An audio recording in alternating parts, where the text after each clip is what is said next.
The drive from Kansas City down to the Ozarks is one I've made 100 times, a familiar ribbon of asphalt that unspools through the heart of Missouri. Highway 13 is a road I know like the back of my hand, or so I thought. It's a route that can feel profoundly lonely at night, where the world shrinks to the twin beams of your headlights and the dark, rustling fields that press in on either side. This particular night, the air was thick with the humidity of a late summer storm that had just passed, leaving the pavement gleaming under a bruised, moonless sky. I was just south of Osceola, where the road dips and curves alongside the Truman Reservoir. The radio was playing low, some forgotten country song about heartbreak and empty roads that seemed fitting for the hour. My eyes were starting to feel heavy, the hypnotic rhythm of the highway lulling me into a trance. That's when I saw her. Before I continue this video, I want to share something personal with you. Hey guys, my name is Ibrahim and this is my brother Abdullah. We are the brothers behind Horror Whispers. We started working on YouTube 5 to 6 years ago, when we were very young. Our father has been dealing with health issues, so we have to support our family. So we started working on YouTube. Over the year, we learned video editing and YouTube channel management. We have created many different channels, but some were get demonetized, some earned money, and some were closed. Right now, Horror Whisper is also demonetized by YouTube, but we didn't stop to give you the best video possible. Our education is also affected by YouTube. We lost our past school year, and in 2026 we are also not going to school. That's why we created Patreon. If you like our videos and want to support us, the link is in the description. You can choose any tier you want, and in exchange you can have exclusive content. And if you need a video editor and YouTube channel management, you can contact us. We are professionals in it. We are not asking for charity. We want to use our skill and support our family. Thank you so much for being here. Now let's get back to the video. At first, it was just a flash of white in the periphery, a stark contrast against the deep greens and browns of the roadside ditch. My mind, sluggish from the drive, tried to dismiss it as a deer or maybe a misplaced road sign. But as I got closer, the shape resolved itself into something utterly impossible. It was a woman, standing stock still in the muddy ditch. She was wearing what looked like a wedding dress. It wasn't a pristine, beautiful gown from a fairy tale. It was tattered and stained with mud, hanging off her slender frame as if it had been worn for years. Her back was mostly to me, her head slightly bowed, a cascade of dark hair obscuring her face. My first thought wasn't of ghosts. It was of tragedy, a car wreck, a bride dazed and wandering from a terrible accident. My foot instinctively hit the brake, my heart hammering against my ribs with a sudden jolt of adrenaline and fear. I pulled my truck onto the gravel shoulder, the tires crunching loudly in the sudden silence.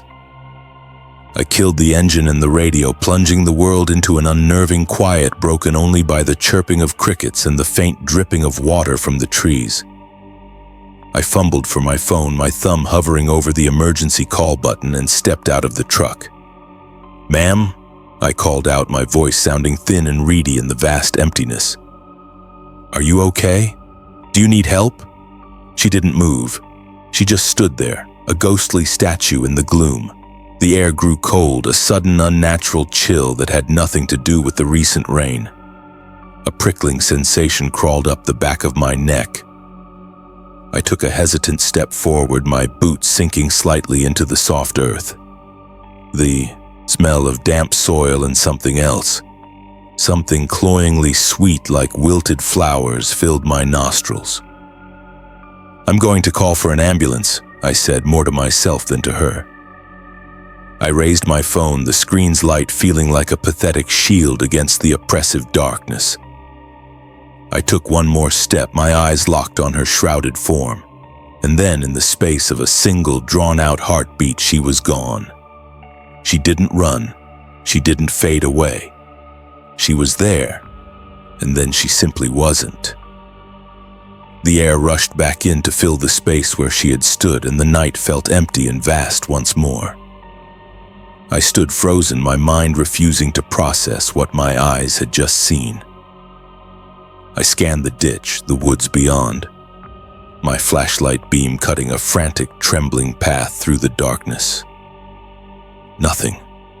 No sign of anyone. It was as if she had been a hallucination, a phantom conjured by a tired mind on a long, dark road. But I knew I wasn't crazy. I walked to the exact spot where she had been standing. The grass was bent and matted, still wet from the earlier downpour.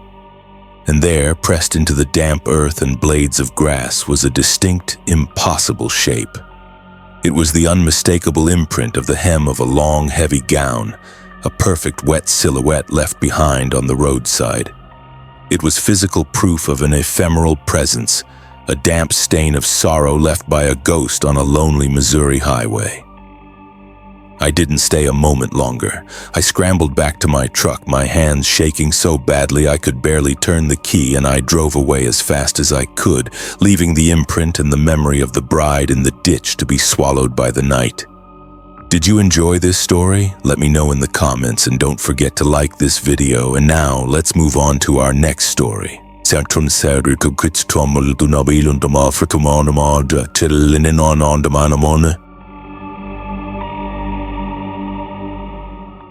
Fog in rural Missouri isn't just a weather condition, it's an entity.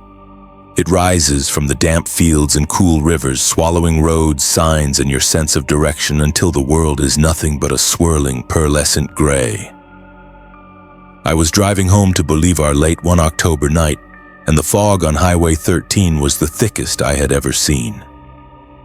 It was like driving through a cloud, a disorienting experience where the only thing that felt real was the small patch of asphalt illuminated by my headlights.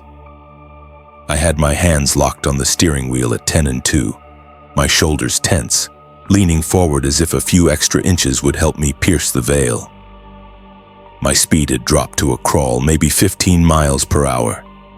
The silence in the car was absolute. I had turned off the radio to focus, and the dense fog seemed to muffle every sound from the outside world. It was just me, my car, and the endless rolling wall of white. Out of that wall they appeared, two perfect round orbs of light, blazing bright and directly in my lane.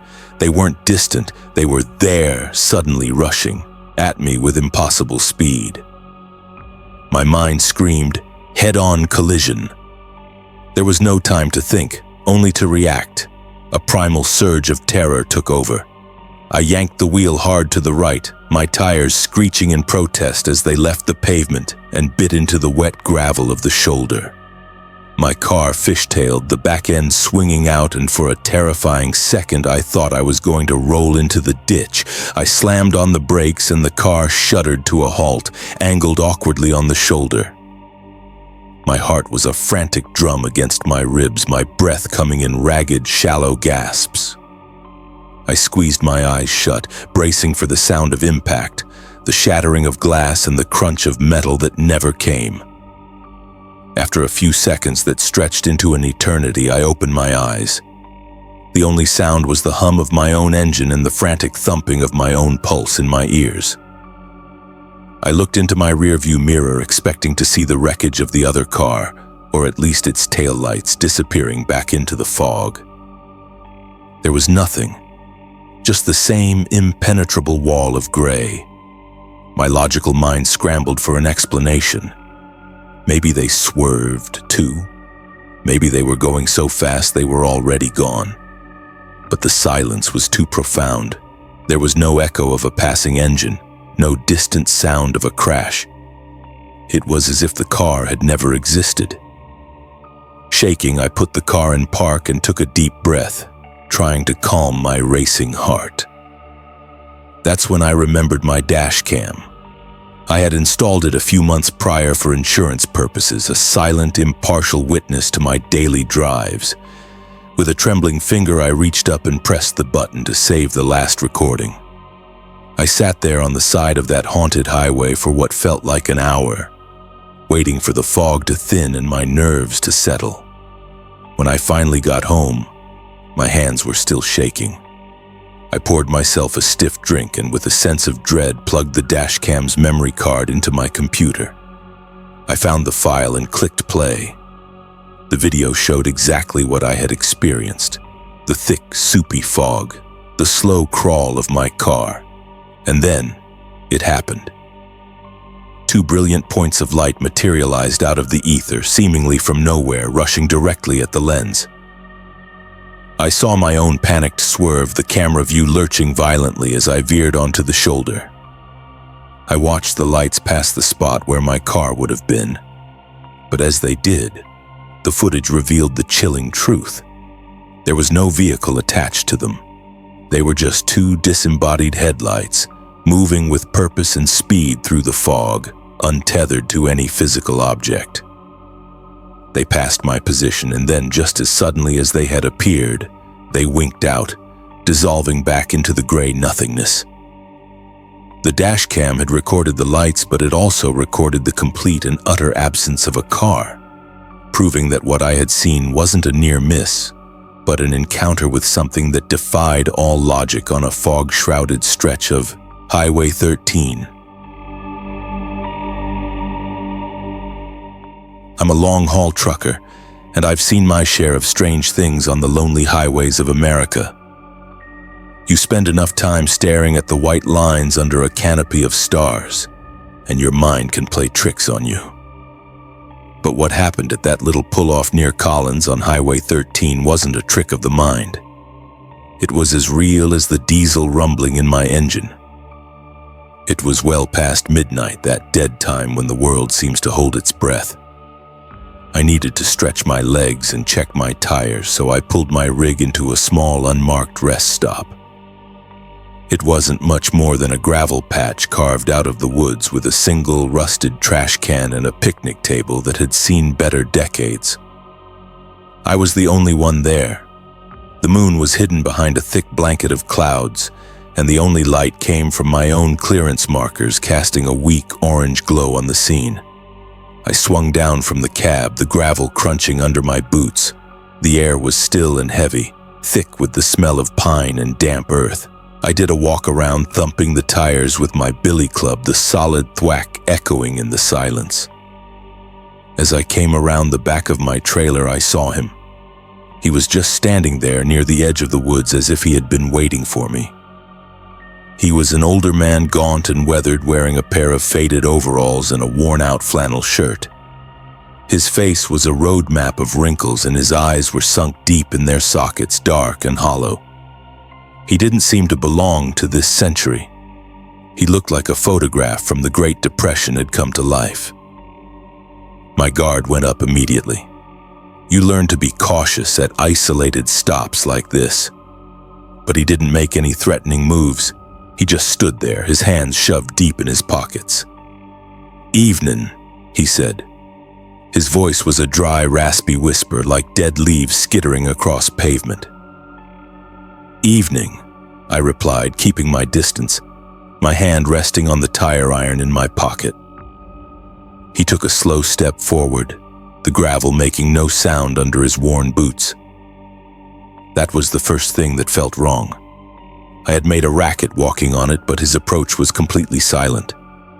"Wondering if you might have a spare cigarette?" he asked, his gaze fixed on me. It wasn't a pleading look, just a flat, empty stare. I don't smoke, but the question was so normal, so mundane, that it almost put me at ease. Almost. The feeling of wrongness was still there, a cold knot in my stomach. The air around him seemed colder, and the ambient sounds of the night, the crickets, the distant hum of the highway, seemed to have faded away. "Sorry, friend. Don't smoke," I said. He just nodded slowly, his empty eyes never leaving mine. I blinked. It was a simple, involuntary action, a brief moment of darkness. But in that instant, the world changed.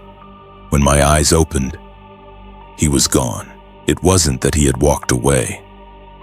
I was looking right at the spot where he had been standing, not 5 yards from me. There was no way he could have gotten back to the woods that quickly without making a sound. He had simply vanished. The space he had occupied was now empty. The gravel was undisturbed. There were no footsteps leading to or from the spot. The sounds of the night rushed back in, the crickets resuming their chorus as if a pause button had been released. I stood there, frozen, my heart pounding a frantic rhythm. The cold spot in the air where he had stood lingered for a moment before dissipating. I scanned the tree line, my eyes wide, searching for any sign of movement. There was nothing but the dark, silent woods. It was as if the entire encounter had been a dream, a waking nightmare.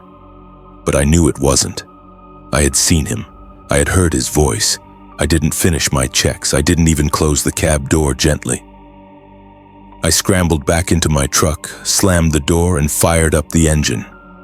I didn't look back as I pulled out of that gravel lot, merging back onto the highway with more speed than was probably safe. I just drove, leaving the rest stop and its silent, spectral stranger behind in my rearview mirror, a chilling memory etched forever into my mind. If this story chilled you, don't forget to like and comment below now. Let's continue with another terrifying tale.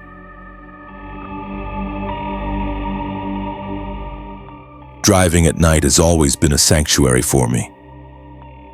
In a world that felt increasingly loud, chaotic, and demanding, the solitude of my car on a dark highway was a form of meditation. It was a time to clear my head, to untangle the knots of a stressful week, and to simply exist with my thoughts and my music as the rest of the world slept. The rhythmic hum of the engine, the hypnotic sweep of headlights across the pavement, the feeling of being suspended in a private moving bubble, it was my peace. But one trip down Highway 13 on a clear, achingly beautiful star-filled night near the small, quiet town of Humansville didn't just interrupt that peace, it shattered it, leaving behind a horror so profound that the silence of the night now feels menacing, and every dark road holds the potential for a nightmare. I was on my way back to my college dorm after a long weekend at home. It was a Sunday night, that familiar melancholy time filled with the bittersweet feeling of leaving family and the low-grade dread of Monday morning classes. The drive was about 3 hours, and I'd timed it to be on the road during the quietest hours. The sky was magnificent, a deep, cloudless indigo canvas splattered with a brilliant spray of stars. The air was cool and crisp, and I had the windows cracked just enough to let the fresh, earthy scent of the Missouri countryside fill the car. I was cruising at a steady, legal 60 miles per hour. The road was straight and empty, stretching out before me like a dark, silken ribbon unfurling into the horizon. My favorite playlist, a carefully curated mix of ambient indie rock, was playing softly through the speakers. The gentle melodies a perfect soundtrack to the celestial display above. I was lost in that perfect, tranquil state of a late-night drive, feeling completely at ease, my mind drifting pleasantly. I was thinking about the week ahead, about a paper I needed to write, about the comforting warmth of my dorm room. I felt safe. I felt alone in the best possible way. That's when my world exploded in a cacophony of sound and terror. Whump! The sound was sickening, a wet, heavy, percussive impact that was felt as much as it was heard. It wasn't the sharp crack of a rock or the metallic clang of debris. This was a dense, fleshy sound, a sound with weight and substance, and it reverberated through the entire frame of the car, from the tires to the steering wheel in my hands. It was as if someone had, in that split second, thrown a human body directly at my windshield. I screamed. It wasn't a yelp or a cry of surprise. It was a raw, guttural animal sound torn from the deepest part of my throat. My body reacted before my mind could, my hands yanking the steering wheel in a reflexive, panicked swerve. The car lurched violently to the right, the tires squealing in protest as they scraped the edge of the pavement. My mind, catching up a horrifying instant later, instantly conjured a gallery of gruesome images. A deer, its large, gentle eyes wide with terror in the final moment. Or worse, so much worse, a person, a pedestrian walking in the dark where they shouldn't have been, a life I had just extinguished. My hands clenched the steering wheel, my knuckles turning white, my grip so tight it ached. I was hyperventilating, my breaths coming in ragged, shallow gasps that did nothing to fill my lungs. My eyes, wide with an unspeakable horror, were locked on the windshield. I was expecting to see a spider web of cracked, shattered glass, a hole, blood, something to confirm the catastrophic impact I had just heard and felt. But it was pristine. The glass was perfectly clear, reflecting the faint glow of my dashboard and the distant, indifferent stars. There wasn't a single crack, not a chip, not even a scratch. It was as if the sound had been a hallucination. But it couldn't have been. The shudder that had run through the car was too real. The sound had been too specific, too visceral. Shaking uncontrollably, my entire body trembling with a post-adrenaline tremor, I knew I couldn't keep driving. I had to stop. I had to know what had happened. I slowed the car, my foot unsteady on the brake pedal, and pulled over onto the wide gravel shoulder.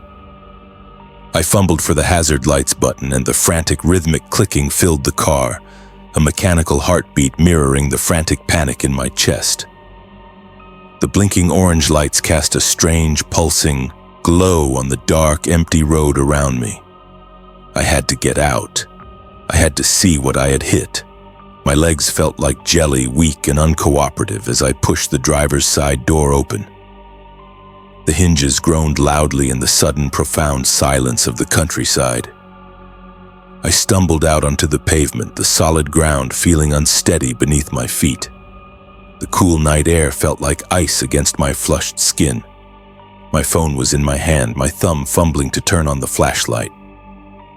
The beam cut a shaky, nervous path through the darkness as I forced myself to walk to the front of my car. My heart was pounding in my throat. I was dreading what I would find. A mangled deer, a crumpled bumper, a scene of carnage that would be forever burned into my memory. I took a deep, shuddering breath and aimed the trembling beam of light at the front of my car. I scanned the bumper, the grille, the hood. Nothing. There was no blood, no fur, no dent, not even a smudge. The front of my car was as clean and untouched as it had been when I'd left my parents' driveway. It was impossible. The sound, the feeling of impact, it had been centered right on the front of the car, on the windshield. My confusion warred with my terror. Maybe the object, whatever it was, had bounced off and landed on the road. I turned and walked back down the shoulder, my flashlight beam sweeping back and forth across the asphalt. I walked 50 feet, then 100. The road was empty. There was no body, no injured animal, nothing lying on the pavement. The only thing on the highway was my car, its hazard lights still blinking, a lonely island of distress in a vast, indifferent darkness. It made no sense. The sound had been so real, so viscerally, horribly real. I had felt the impact shudder through the frame of the car, a deep, resonant thud that had vibrated up through the steering column and into my bones. An auditory hallucination doesn't come with a physical shockwave. Confused and deeply terrified, my mind scrambled for a rational explanation, any foothold of logic in a situation that defied it. It must have been a large bird, I decided. A turkey or an owl, maybe. Something that was heavy enough to make that sound, but soft enough not to leave a mark. Maybe it had struck the glass at a strange, glancing angle that distributed the force without causing damage. It was the only logical explanation I could come up with, however flimsy and unsatisfying it felt. It didn't explain the wetness of the sound or the sheer body-like weight of it, but it was something. It was a story I could tell myself. I got back into the car, my heart still pounding a frantic, irregular rhythm against my ribs. The interior felt cold, no longer a sanctuary but a container for my fear. I decided to just get to my dorm as quickly as possible, to get back to a world of bright lights, other people, and solid, understandable things. I took a deep breath, put the car in drive, and started to pull back. onto the highway. As the car moved forward, the angle of the light from my dashboard shifted. My eyes were drawn back to the windshield, to the spot where the impact had seemed to originate. And I saw it. A handprint was forming on the glass.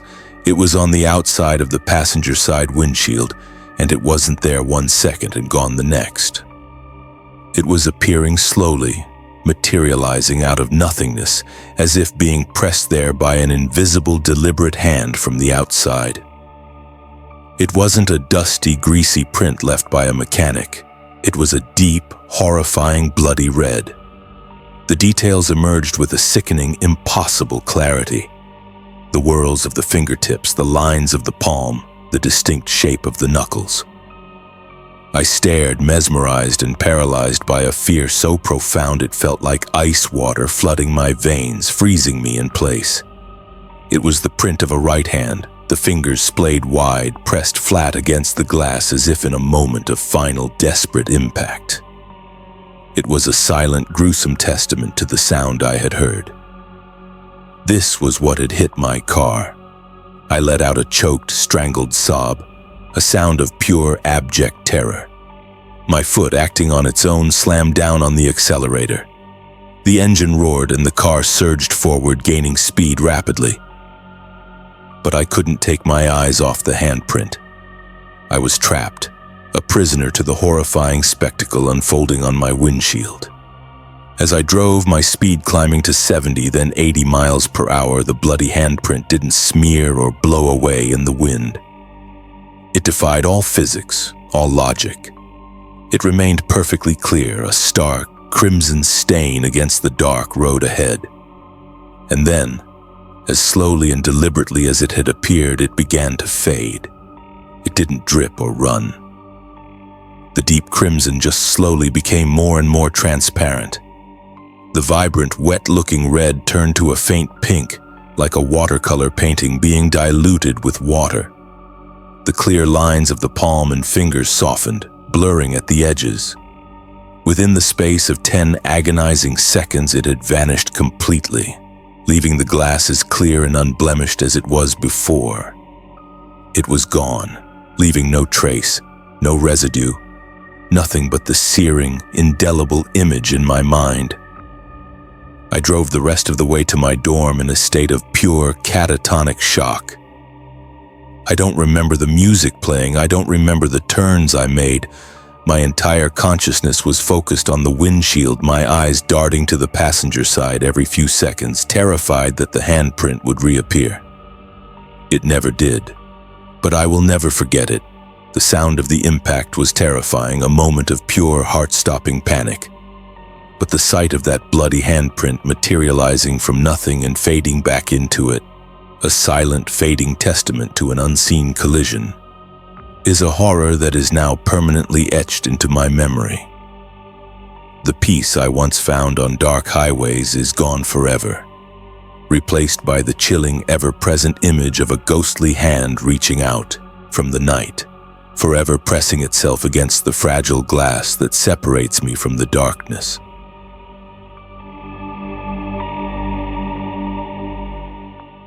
There's a stretch of Highway 13 just north of Springfield that's always felt a little off. By day, it's just another busy 4-lane artery clogged with commuters, soccer moms in minivans, and semis hauling goods to and from the city. But at night, it transforms. The traffic thins to almost nothing. The streetlights become sparse and intermittent, and the darkness of the surrounding field seems to press in on the edges of the road, eager to reclaim the pavement. At night, it can feel strangely, profoundly desolate. I was intimately familiar with this desolation. For 2 years, I'd been working the late shift at a processing plant, and my commute home was a nightly ritual performed in the dead hours. This particular night, the clock on my dashboard read just past 2 a.m. The road was quiet, with only the occasional semi-truck roaring past in the opposite direction, its headlights a brief blinding glare before plunging me back into darkness. I was tired, Not just sleepy, but a deep, bone-weary exhaustion that came from 10 hours of physical labor under harsh fluorescent lights. My body was running on stale coffee and the sheer, dogged anticipation of my own bed. My eyelids felt heavy as lead weights, and I was fighting that hypnotic lull of the highway, the rhythmic hum of the tires on the asphalt that threatened to pull me under. My world had shrunk to the small, illuminated bubble of my truck's cab. The white lines on the pavement spooled out before me, a mesmerizing, endless thread.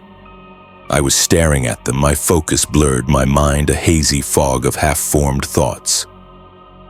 One moment I was lost in this trance, my mind on autopilot. The next, my entire universe contracted to a single, horrifying point of light and motion. He came out of nowhere. From the right side of the road, from the deep, impenetrable blackness of the grassy shoulder, a small figure darted out directly into the high beams of my truck. It was a boy, no older than 8 or 9. The image was seared into my brain in that split second of incandescent light. He was wearing what looked like simple dark-colored jeans and a plain light-colored t-shirt. His hair was short and his arms were pumping as he ran, his head down with a desperate, focused intensity. He wasn't wandering or stumbling. He was sprinting, a full-tilt dash across the lanes of traffic. He was a blur of motion, a fleeting, terribly solid silhouette against the blinding glare of my headlights. My world narrowed to that single, horrifying image. The fog of exhaustion vanished, replaced by a surge of pure, ice-cold adrenaline that felt like an electric shock to my heart. Time seemed to warp, stretching and slowing down. The 60 feet between my front bumper and the boy felt both impossibly close and miles long. My mind didn't even have time to form a coherent thought. My body reacted on pure, primal instinct. I slammed on my brakes with every ounce of strength I had. My foot stomped the pedal to the floor with a force born of sheer panic. The tires screamed in protest, a terrible, high-pitched, tearing shriek that ripped through the quiet of the night. The anti-lock brakes pulsed violently under my foot, a frantic, stuttering shudder that vibrated through the entire frame of the truck. The heavy vehicle swerved hard to the left, the back end fishtailing as I fought to keep it under control. The smell of burning rubber filled the cab. Through it all, my eyes were locked on the boy. I braced for the sickening, unavoidable thud of impact. I was sure I had hit him. There was no way I could have stopped in time. The physics of it were impossible. The speed, the distance, the reaction time. It all added up to a tragedy. I squeezed my eyes shut for a fraction of a second, my entire body clenched, waiting for the sound, the jolt, the horrifying confirmation of what I had done. The truck finally skidded to a halt, sideways across 2 lanes, leaving long, black, accusing streaks on the asphalt. The shriek of the tires died, and a deafening silence rushed in to fill the void. For a moment, I just sat there, my hands locked on the steering wheel in a death grip, my entire body trembling uncontrollably. My ears were ringing from the sound of the screeching tires. My breath was gone, stolen by the sheer, suffocating terror of the moment. I couldn't breathe. I couldn't think. The only thing in my mind was the image of the boy, frozen forever in my headlights.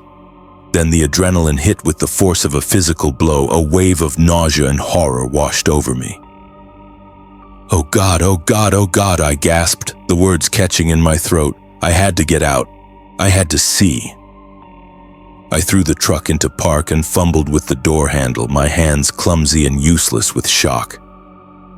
I finally managed to wrench it open and practically fell out of the cab, my legs weak and unsteady beneath me. The cool night air hit my face but did nothing to clear my head. My heart was pounding in my throat, a frantic, painful rhythm. I ran to the front of my truck, my mind screaming, expecting the worst.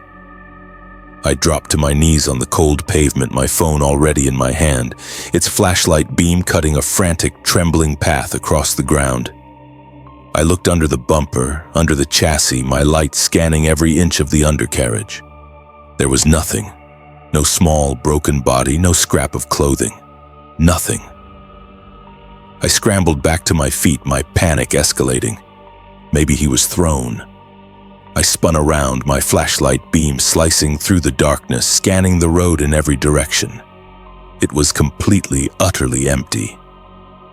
The long black skid marks were the only evidence of the near catastrophe. The boy was gone.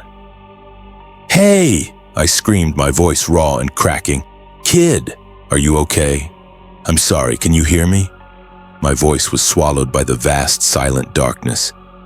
The only reply was the faint, distant hum of the city and the whisper of the wind through the dry grass in the ditches. I ran up and down the shoulder, my light piercing the tall, overgrown weeds. I checked the ditch on the right side where he had come from and then ran across the empty lanes to check the ditch on the left where he had been heading. Nothing. No sign of a body, no scuff marks in the dirt, no drops of blood on the pavement or the grass. It was as if he had evaporated into thin air the moment he left the beam of my headlights. My mind was reeling, a chaotic storm of disbelief and terror. Could I have imagined it? Had I fallen asleep for a split second and had a horrifyingly vivid dream? No. The screech of the tires, the violent lurch of the truck, the acrid smell of burnt rubber still hanging in the air, that was real. The long, dark scars on the pavement were real. The image of the boy, the way he ran, the clothes he wore, was burned into my brain with perfect, terrifying clarity. After a frantic, fruitless search that lasted for what felt like an eternity, I finally gave up. I stood alone in the middle of the silent highway, my shoulders slumped in defeat, my body shaking with a mixture of leftover adrenaline and a new, creeping dread that was colder and sharper than the initial panic. The logic was undeniable. A person cannot simply vanish. But the evidence of my own senses was equally undeniable. The road was empty. I slowly walked back to my truck, the driver's door still hanging open. I got in, the cab feeling cold and alien. I sat there for a long time, just staring at the empty road ahead, trying to make sense of the impossible. Finally, I put the truck in drive and pulled away, my movements slow and deliberate. I couldn't go home. Not yet. I needed to see another human face, to hear another voice, to ground myself in a reality that wasn't coming apart at the seams. A few miles down the road, the familiar fluorescent glow of a 24-hour gas station appeared, a beacon of mundane normalcy in the surreal nightmare of the night. I pulled in, parking far from the pumps, and just sat for a minute, trying to compose myself. Then I got out and walked inside. The blast of air conditioning and the smell of stale coffee and cleaning supplies was jarringly normal. The man behind the counter was an old-timer, the kind of guy who looked like he'd been working the graveyard shift since the dawn of time. He had a weathered face, tired eyes, and a slow, deliberate way of moving. He was wiping down the counter with a damp rag, a motion he had probably repeated 1,000,000 times. He took one look at me as I stumbled towards the counter, and his methodical wiping slowed to a stop. "You all right, son?" he asked, his voice a low, gravelly rumble. "You look like you've seen a ghost." The question was so on the nose it made me flinch.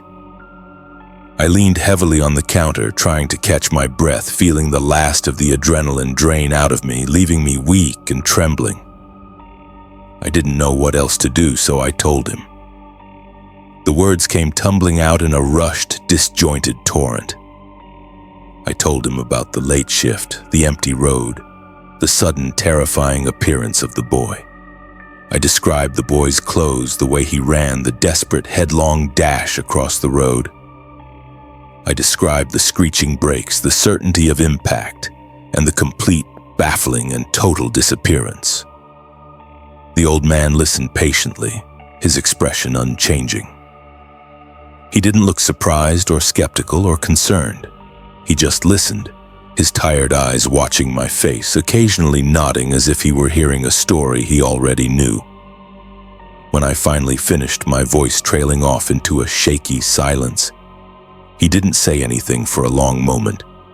He just went back to wiping down the counter with his rag, the slow, circular motions a stark contrast to the frantic chaos in my mind. Finally, he let out a long, slow sigh and spoke in a low, weary voice, not even looking up at me. "Ah," he said, nodding slowly to himself. "You saw the boy." I stared at him, confused. The certainty in his voice was chilling. "What boy?" I asked, my own voice barely a whisper. He stopped wiping and looked up from the counter, his old tired eyes meeting mine with a chilling sense of absolute certainty. "Just north of here, right? Past the old quarry road? Little fella.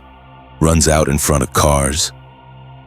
I could only nod, my mouth suddenly dry as dust.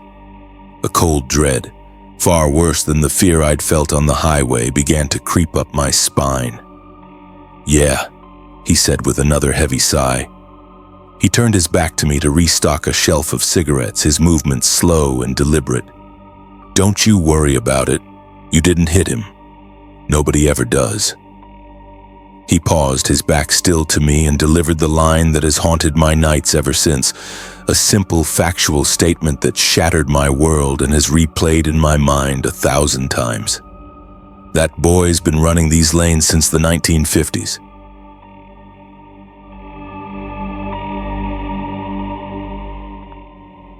I've always found a strange, almost primal comfort in following other cars during a long, late-night drive.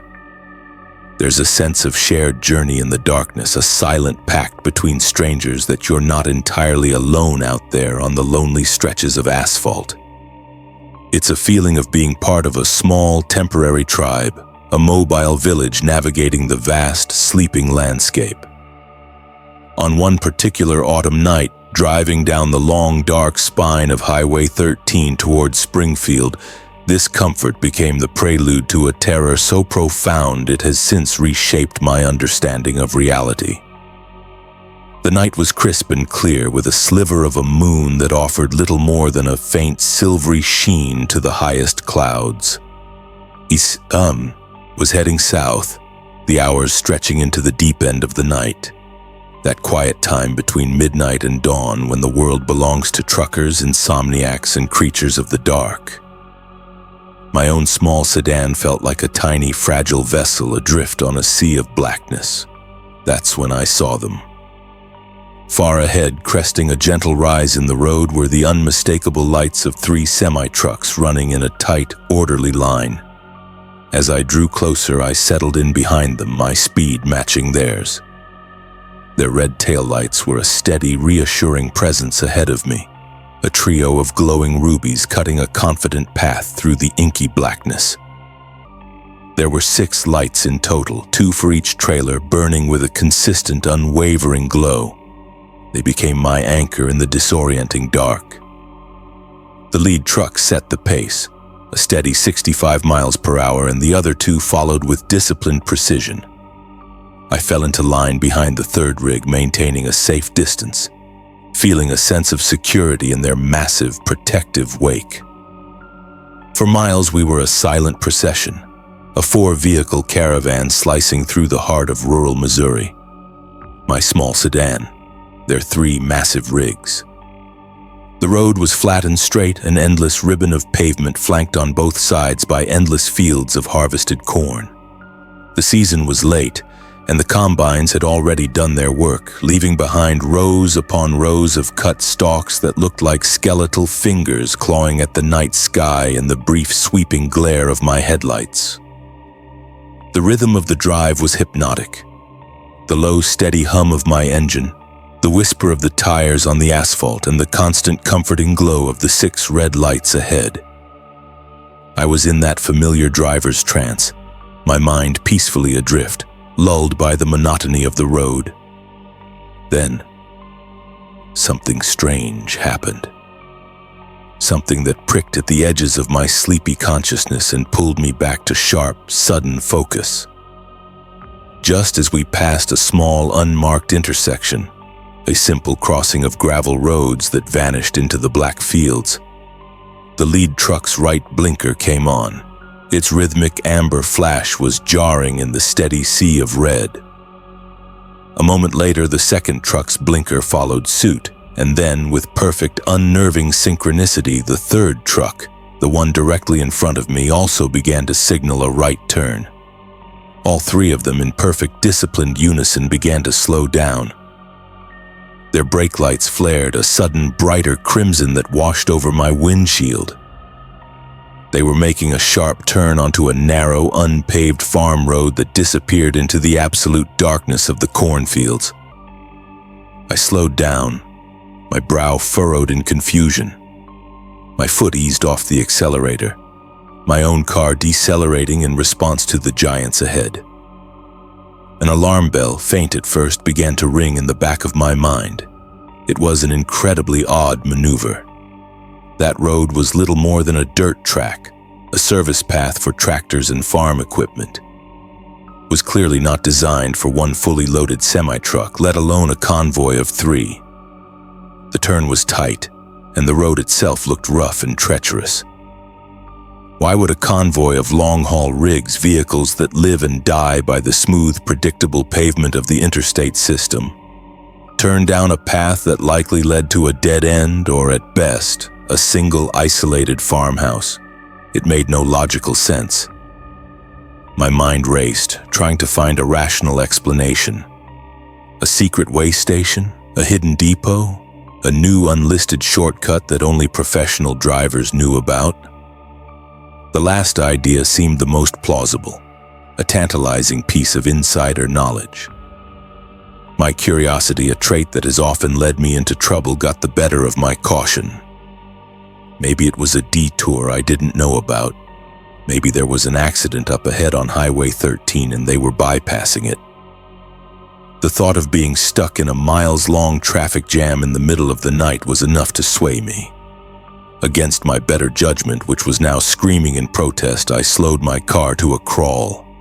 I watched the last truck's massive trailer swing wide, its tires kicking up a cloud of dust as it completed the turn and vanished from the pavement. After a moment's hesitation, a brief internal battle between logic and impulse, I made my decision. I signaled, turned the wheel, and guided my car onto the same dirt road, my headlights cutting into the pitch-black unknown. The transition from smooth asphalt to packed earth was immediate and jarring. The road was rough, far rougher than it had looked from the highway. My car, with its city-bred suspension, bumped and jostled over the uneven, rutted ground. The steering wheel vibrated in my hands.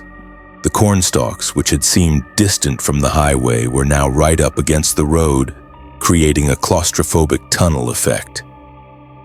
Their dry, dead leaves rustled in the wind, a sound like whispering voices just outside my windows. The world shrank to the narrow, dusty path illuminated by my headlights. The red taillights of the last truck were still visible up ahead, maybe 100 yards away, bobbing and weaving as the massive rig navigated the rough terrain. They were my only guide, the sole reason I kept going. I focused on them, a beacon in the suffocating darkness. But my initial curiosity was slowly, inexorably morphing into a palpable sense of unease. The air itself felt heavy and the silence was absolute, a dead, pressing quiet broken only by the crunch of my tires on the dirt and the protesting groans of my car's suspension. The comforting presence of the convoy had transformed into something unsettling. I was no longer a fellow traveler. I was a follower being led down a path I did not know into a place I should not be. A cold knot began to form in the pit of my stomach.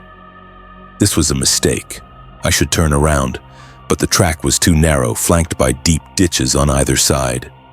Turning around would require a difficult multi-point turn, and the thought of being stationary and vulnerable in this place for even a minute was terrifying. The only way out, it seemed, was forward. I kept following, my knuckles white on the steering wheel, my eyes locked on the bobbing red lights. The track took a slight bend to the left, the tall cornstalks crowding the edge of the road and briefly obscuring my view of the truck ahead. It was only for a second or two a momentary blindness. When the path straightened out again, my headlights once more shining into the distance. My heart stopped. The taillights were gone. All three of them. Vanished. I slowed to a stop, my car idling in the middle of the dirt track, my headlights shining down the remainder of the path. It ended not 50 feet in front of me. It was a dead end, terminating abruptly and unequivocally at the edge of the vast, silent cornfield. There was nowhere for them to have gone. My mind refused to accept what my eyes were seeing. I blinked hard, thinking it was a trick of the night, a hallucination brought on by fatigue. But the scene remained unchanged. The road simply stopped. There were no other turnoffs, no gates, no intersecting paths. The cornfield stretched out before me, a dark, impenetrable wall of dead stalks. 3 massive 18-wheel trucks, each weighing tens of thousands of pounds, couldn't just disappear. They couldn't have turned around without me seeing them. They couldn't have driven into the cornfield. They would have left a path of destruction, a highway of flattened stalks. They had simply ceased to exist. A cold dread, sharp and piercing, washed over me. I was alone, in the middle of nowhere, at a dead end where a phantom convoy had just led me. The reassuring presence of the taillights had been a lie, a lure into the heart of the darkness. I killed the engine, and the sudden absolute silence was deafening. The only sound was the frantic, panicked drumming of my own heart. For a long moment, I just sat there, paralyzed by a fear so complete it felt like a physical weight pressing down on me. Then a horrifying thought. I had to be sure, I had to see it with my own eyes. With a trembling hand, I opened the car door, leaving the engine off but the headlights on. I stepped out into the cold night air. The smell of dry dust and decaying corn leaves was thick in my throat. I walked slowly, hesitantly to the end of the road, my footsteps sounding like gunshots in the stillness. My car's headlights illuminated the scene in stark, unforgiving detail. The cornfield stretched out into the darkness, silent and empty. The dirt at the very end of the road was firm, packed hard by years of weather. And to my utter bone-chilling disbelief, there were no tire tracks, no deep ruts that 3 multi-ton vehicles would have inevitably carved into the soft earth. No churned-up mud, no sign that any vehicle, let alone a convoy of semis, had ever been there. The ground was pristine, undisturbed. It was as if I had followed ghosts, chasing after lights that were never attached to anything real. The knot of fear in my stomach twisted into pure, unadulterated terror. I was standing at the edge of an impossibility. I spun around, my eyes scanning the darkness, the rows of corn, the empty track behind me. The world felt thin, like a veil that had been momentarily pulled back to reveal a terrifying emptiness beneath. The rustling of the cornstalks no longer sounded like the wind. It sounded like whispers, like secrets being shared in the dark just beyond the reach of my understanding. I felt watched, a trespasser in a place that did not obey the rules of the world I knew. I didn't run back to my car. I stumbled, my legs clumsy with fear. I scrambled inside, slamming and locking the door. My hands were shaking so violently I could barely fit the key into the ignition. The engine roared to life, shattering the silence, and the sound was the most beautiful thing I had ever heard. I didn't even try to turn around. I threw the car into reverse and began backing slowly and carefully down that entire mile-long dirt track.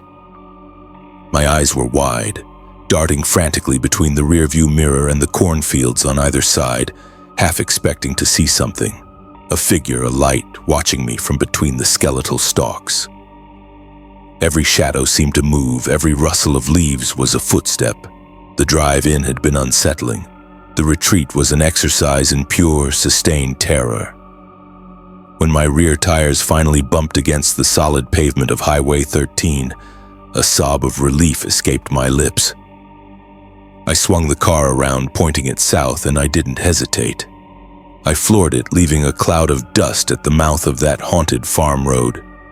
I drove with my eyes fixed forward, refusing to look in the rearview mirror, terrified I might see the 6 red lights of the convoy back on the highway, waiting to lead the next curious soul into the silent, waiting darkness of the cornfield.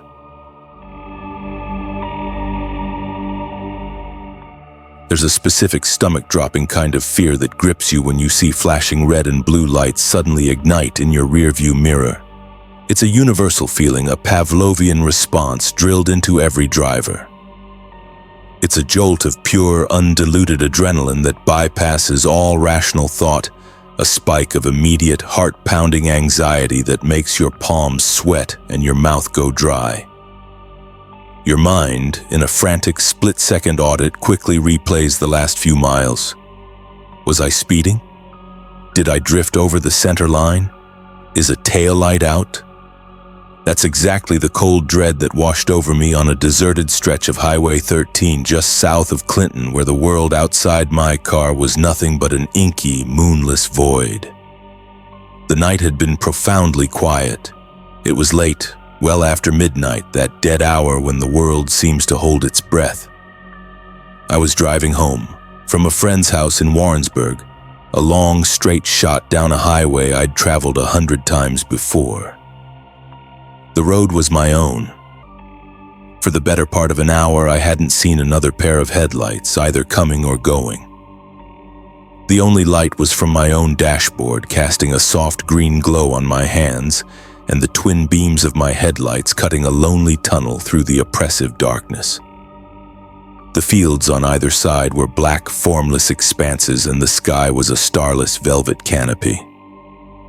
The radio was playing low, some soft rock station that was more static than music, the sound only adding to the profound sense of isolation.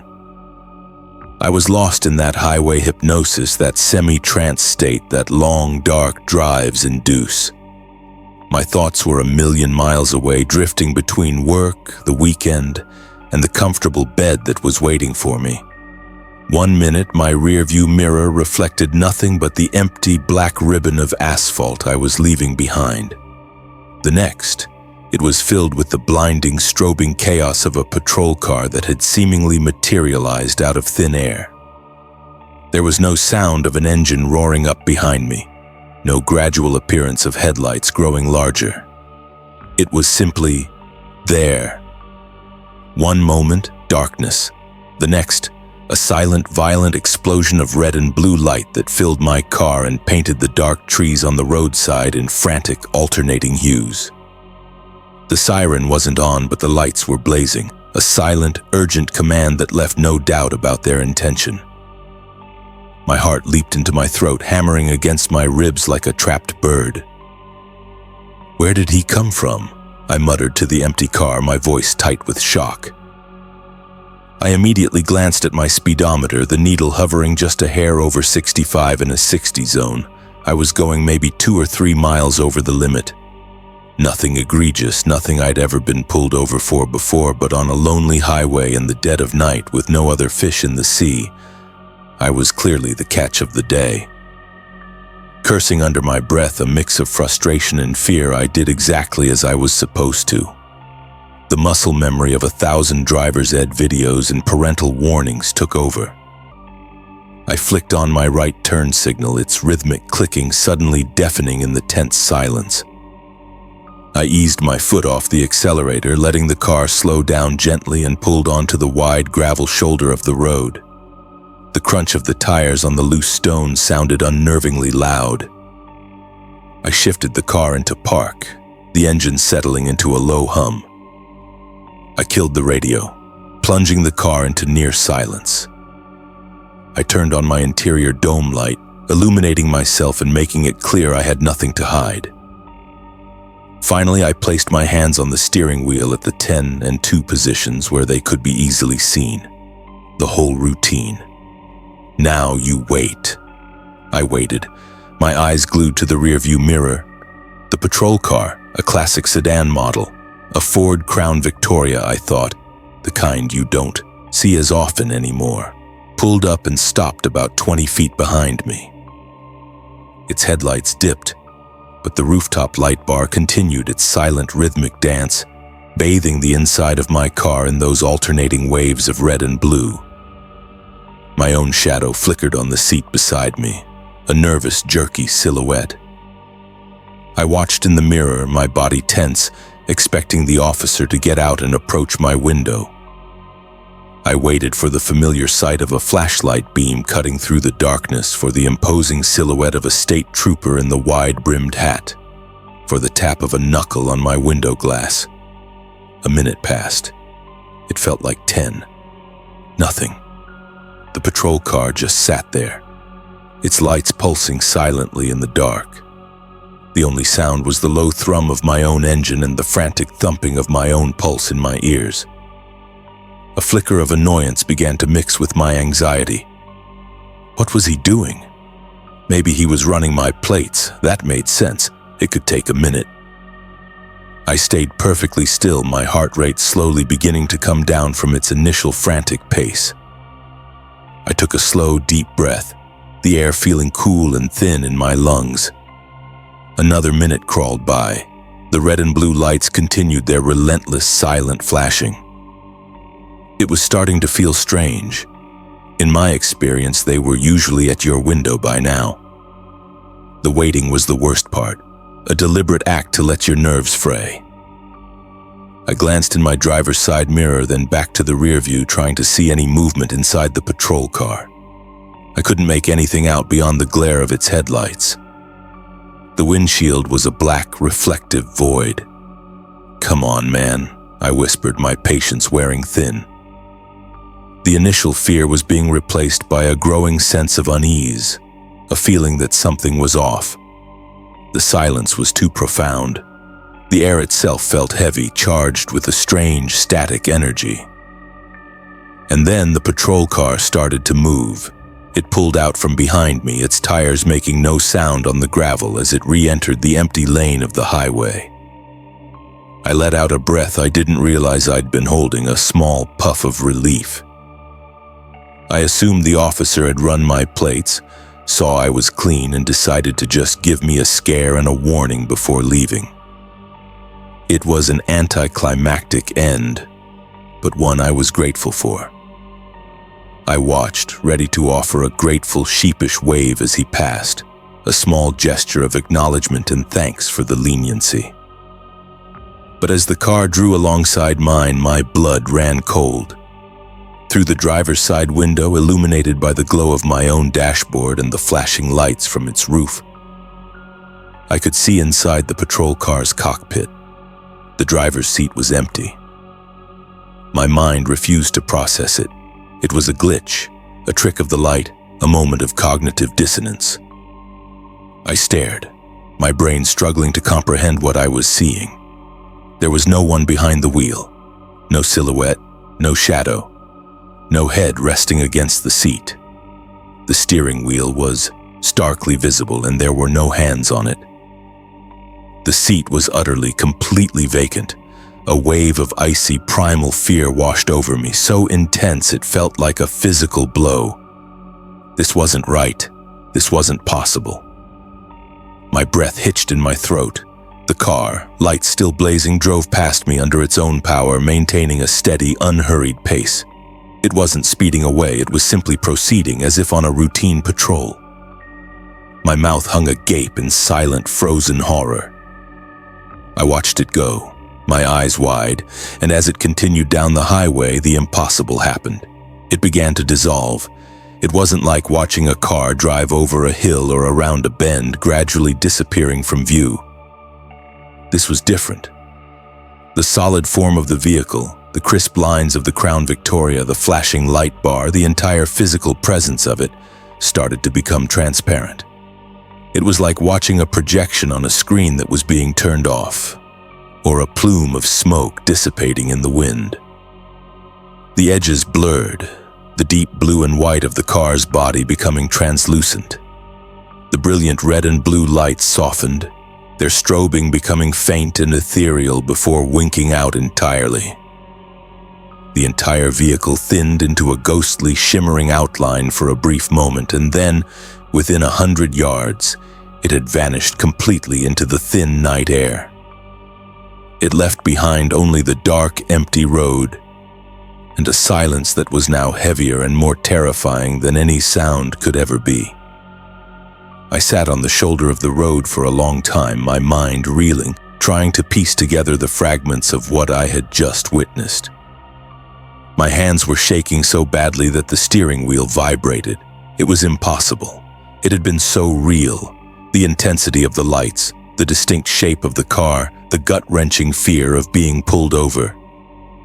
I even considered calling 911 but stopped myself, my thumb hovering over the screen. What would I say? I'd like to report a ghost cop? A phantom patrol car just pulled me over and then disappeared? They'd think I was drunk, or high, or having a psychotic break. They'd send a real cop, and that would lead to questions I couldn't possibly answer without sounding insane. Finally, after what felt like an eternity, I put the car in drive, my movements stiff and robotic. I pulled back onto the highway, driving well below the speed limit, my eyes constantly darting to the rearview mirror, half expecting the phantom lights to flare up behind me once more. The rest of the drive home was a blur of paranoia and disbelief. The next day, the experience clung to me like a shroud. It wasn't a dream. The memory was too vivid, too detailed. The feeling of terror had been too real. I couldn't shake the image of that empty driver's seat or the sight of the car dissolving into nothingness. Driven by a desperate need for answers, for any sort of explanation that could ground my experience in some kind of reality, I went online. I hesitated for a moment, then typed "Haunted Highway 13 Clinton Patrol Car" into the search bar. The results made every hair on my body stand on end. I found several old news articles digitized from local papers and a handful of forum posts from paranormal enthusiasts and long-haul truckers.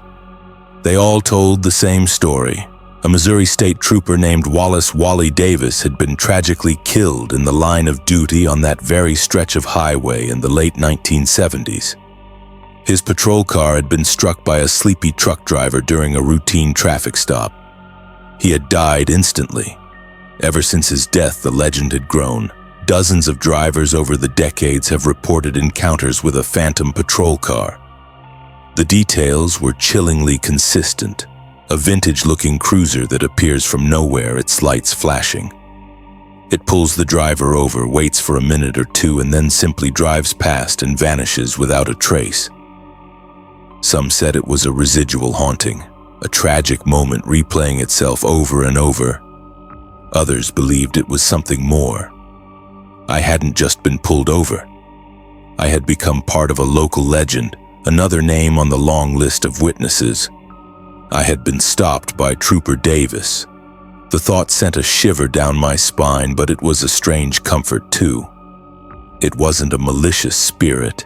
It was a dedicated officer, a ghostly guardian still patrolling his final beat, a silent reminder of a duty that not even death could bring to an end. Thanks for watching. If you enjoyed these stories, let me know in the comments. Which one chilled you the most? Don't forget to like this video, share it with your friends, and subscribe to Horror Whispers for more terrifying tales.